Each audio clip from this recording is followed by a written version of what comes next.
Salut à tous, c'est Axel de testmobile.fr. Aujourd'hui, on est samedi, on est à un jour du MWC 2012 à Barcelone, comme l'année dernière et comme depuis quelques années déjà.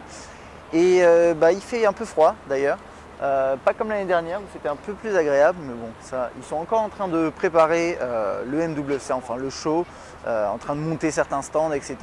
Demain, il y aura quelques premières conférences, demain dimanche, demain soir. Et lundi, des premières conférences, enfin des conférences et également beaucoup d'annonces. Et on va faire un peu le tour des principaux constructeurs pour voir qu'est-ce qu'on est censé voir arriver. Il y a des choses qu'on sait, il y a des annonces qui ont déjà été faites, notamment chez LG, mais pas uniquement. Il y a pas mal de fuites, donc ça ne veut pas dire que c'est sûr, c'est de la rumeur encore une fois. Mais potentiellement, ça va être ça. Donc on va prendre les constructeurs et on va voir un peu ce qu'on est censé voir. Alors, chez Nokia, il y a eu pas mal de fuites à propos de 6 téléphones. Donc des mobiles Lumia sous Windows Phone. Il y aurait également, enfin les noms c'est pas très important, on verra ça. Il y aurait le 600, 610 il me semble. Il y aurait le 910 également, mais peu importe les noms, c'est pas important, on verra ça dès lundi.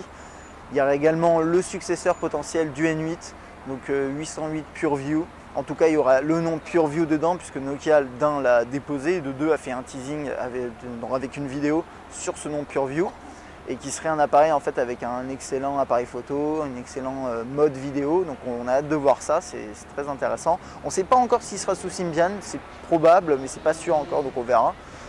Il y aura également des appareils de la gamme achat entrée de gamme, qui sont toujours assez intéressants, même si on s'attend peut-être à voir des form factors assez classiques comme on les a déjà vus lors de Nokia World en fin 2011. Ensuite, côté Samsung, il n'y aura pas de Galaxy S3, on le sait, c'est pas une surprise.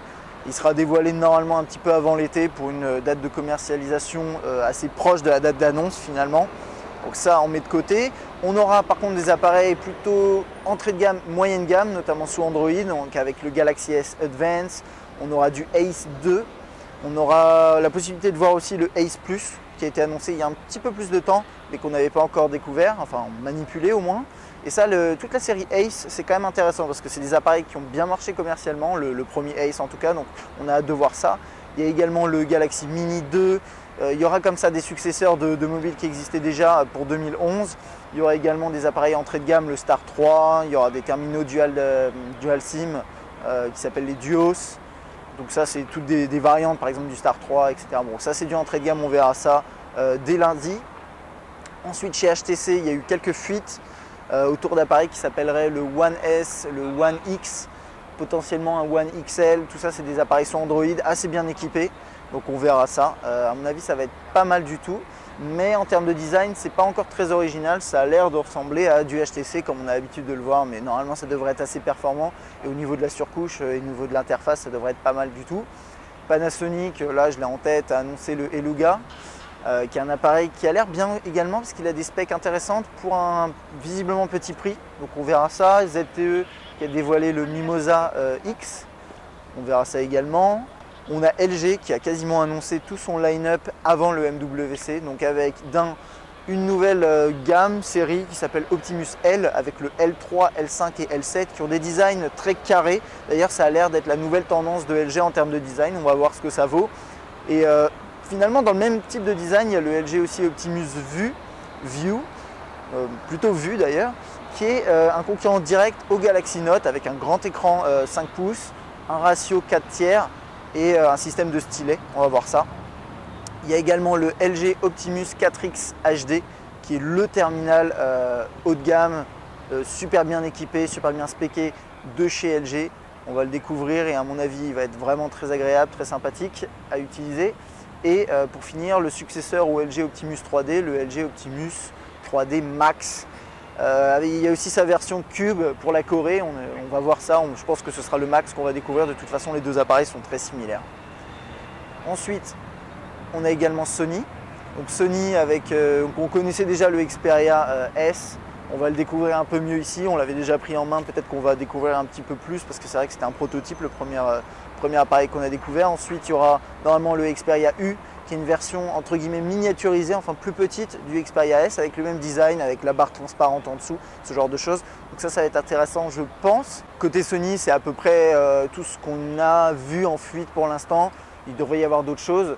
vous inquiétez pas. Hein. Ensuite, il y a Acer qui a dévoilé il y a quelques semaines déjà le cloud mobile, qui repose sur son système de cloud concurrent de ce que fait par exemple Apple ou d'autres. Ça, on va le découvrir. Et il y a également comment il s'appelle, le Liquid Glow, qui est un appareil qui est intéressant aussi puisqu'il est commercialisé en plusieurs couleurs. Il a des specs relativement pertinentes aujourd'hui en 2012, donc on verra ça. On a également Motorola. On n'a pas eu beaucoup de fuites par rapport à Motorola. Il y a eu une ROM en fuite où on a pu voir la version de Moto Blur avec son Ice Cream Sandwich. Mais en soi, est-ce qu'on va pouvoir la découvrir? Oui, mais c'est pas une annonce. Je pense qu'il y aura des annonces. Je ne sais pas exactement. Ce sera sûrement des produits issus éventuellement du rachat avec Google, par Google. Je ne sais pas exactement ce qu'on va voir. En tout cas, niveau logiciel, on a vu qu'ils s'étaient un petit peu améliorés. En tout cas, qu'ils avaient épuré leur surcouche et ça, c'est une bonne chose. Donc, on va pouvoir la découvrir, ça c'est sûr. Il devrait y avoir d'autres appareils, mais encore pour l'instant, on n'a pas vraiment d'idée là-dessus. Donc rendez-vous dès dimanche sur Test Mobile pour les différentes annonces qu'il y aura eu, les relais des conférences de presse, etc. Et dès lundi avec des relais des annonces et beaucoup de vidéos de prise en main, de photos. Et je pense que ça va être vraiment excitant. À bientôt.